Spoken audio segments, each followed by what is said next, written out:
Welcome back to Teach English Now.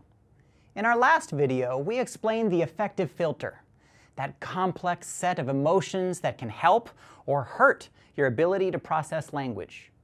I shared the idea that learning a language is like being on stage, because learners constantly deal with performing under pressure and doing things that can make them self-aware. But once you recognize that learning a language can be nerve-wracking for a lot of your learners, what can you, as a language teacher, do to calm them down and lower that affective filter? Let's discuss a few techniques. First of all, from the very beginning of your classes, make sure you relate to your learners. One of the strongest techniques you can use with learners is to simply share your own failures and feelings when it comes to learning new things.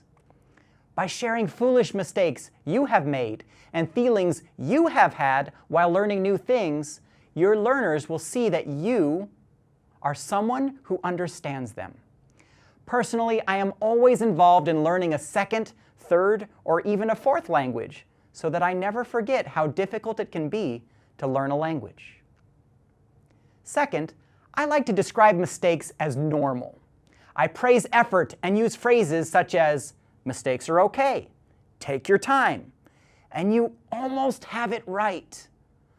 Always encourage those who get on the stage that success comes in applied, continuous effort.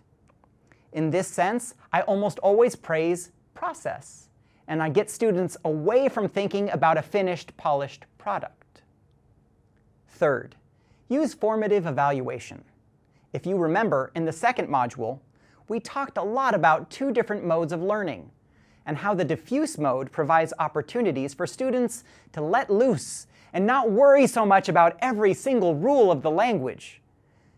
If you'll remember, we recommended that you follow an 80-20 ratio, meaning that you should practice with the students in this diffuse mode about 80% of the time.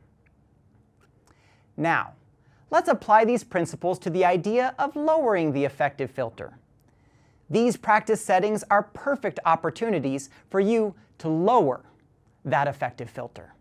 This is because in practice settings, you can create an environment wherein learners can make mistakes without being given a final judgment or grade.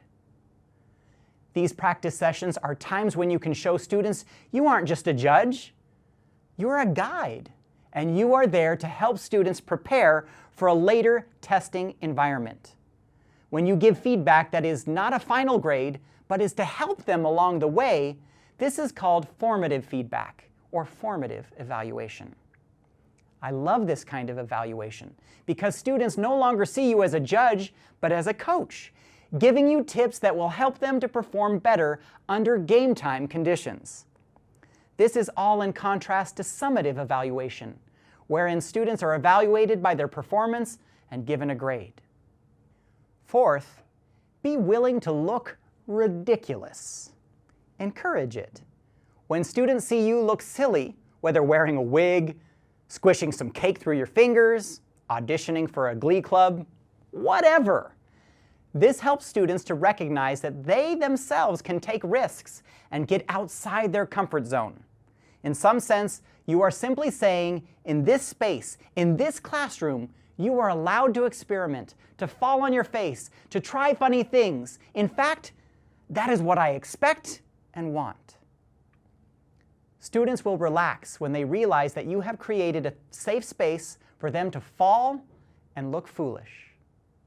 No one will look more foolish than me. I try to make sure of that. Thanks for watching Teach English Now.